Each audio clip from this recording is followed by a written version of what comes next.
So we just got back to the RV. We're at the Adventure Bandits campout, glampout rather, at Atwood Lake Campground. Beautiful place. Everything's been great. It's been warm. It's about 88 degrees. It's going to get a little bit warmer today. Just chilling.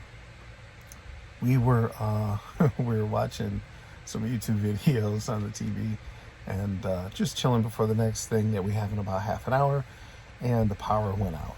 And so it's 88 degrees. It's supposed to be like 90 something, mid to high 90s, I think. And yeah. So real quick, just want to talk about what's our experience with no shore power. What do we still have? Well, there's a couple things that we still have. For one, I'm in the bedroom, and we have lights and fans. So these two fans I installed, they're 12 volt, and they are connected to the 12 volt battery system. So right now we're running off a battery. All our lights work. Every light inside the RV is 12 volt, so they all work. The light in the room is not on right now, but I'm going to turn it on. But this one right here is super bright. Let's turn that off now. That one's on. This TV does not work. It's 110. It's 110. What else? What else do we have? So, bathroom, light works. We have a Max, it's a Max Air fan. That works.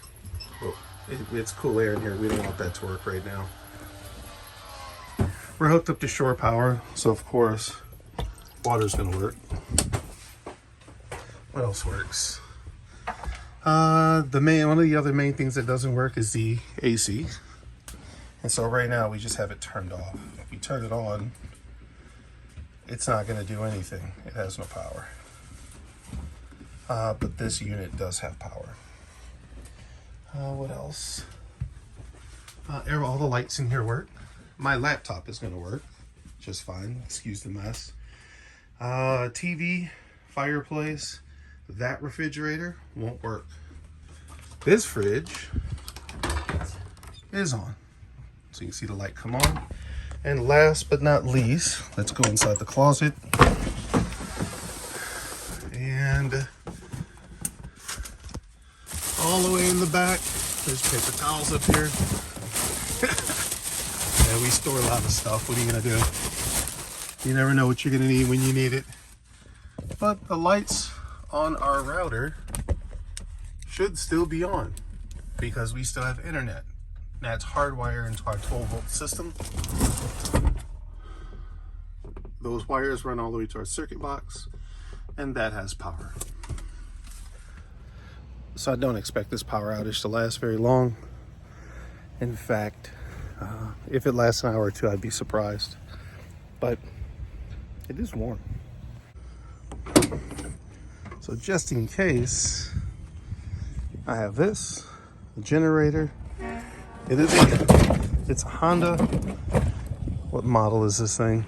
It's the EU2200. Now, there's 110 plugs on it. This is not 30 amp. You'd have to buy the companion one. Then you could do 30 amp and power everything. But what I can do is I can plug this I can plug my RV into this, and I can run essentially just the air conditioner if I needed to. Can't use the microwave at the same time. Can't use pretty much anything else. You got to turn everything else off, otherwise you will it won't work very well. Actually, I don't know what'll happen, but something will give somewhere. Always got an extra gas can, some extra stuff, so that's fine.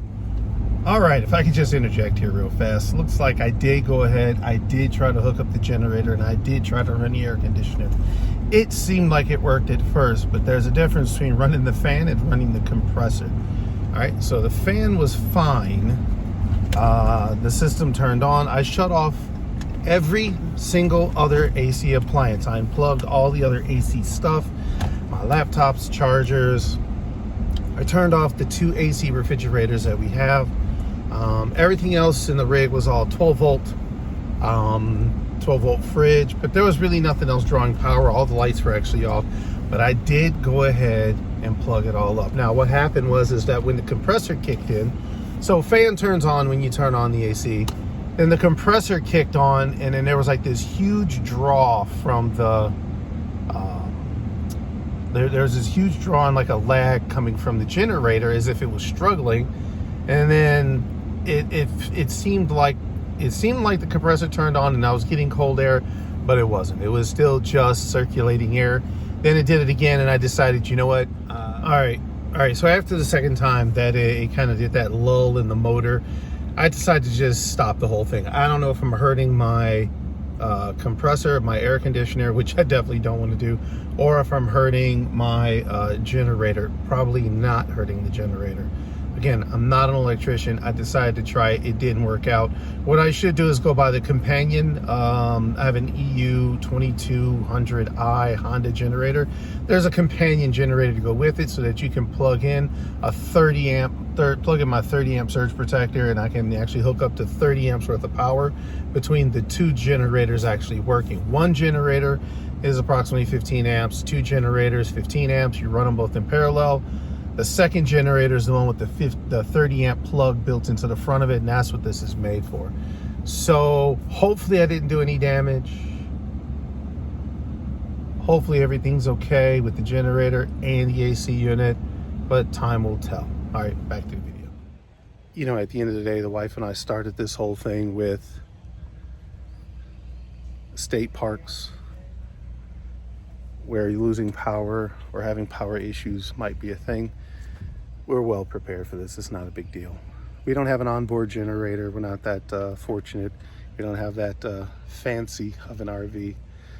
But we can make do in a power outage, even in hot weather. Plus, we can always, these batteries will last at least, well, I have two batteries in parallel. So here's my battery situation. There are two 12-volt batteries in here. Both of these are running exactly what they're doing right now. They'll last at least a good 8 to 12 hours, if not more. Now there's some math I could probably do to figure out exactly how long it'll last and exactly what the draw is. But I mean, I don't have to be that particular, I suppose. Well, it's almost that time. We got our next thing at 1 o'clock.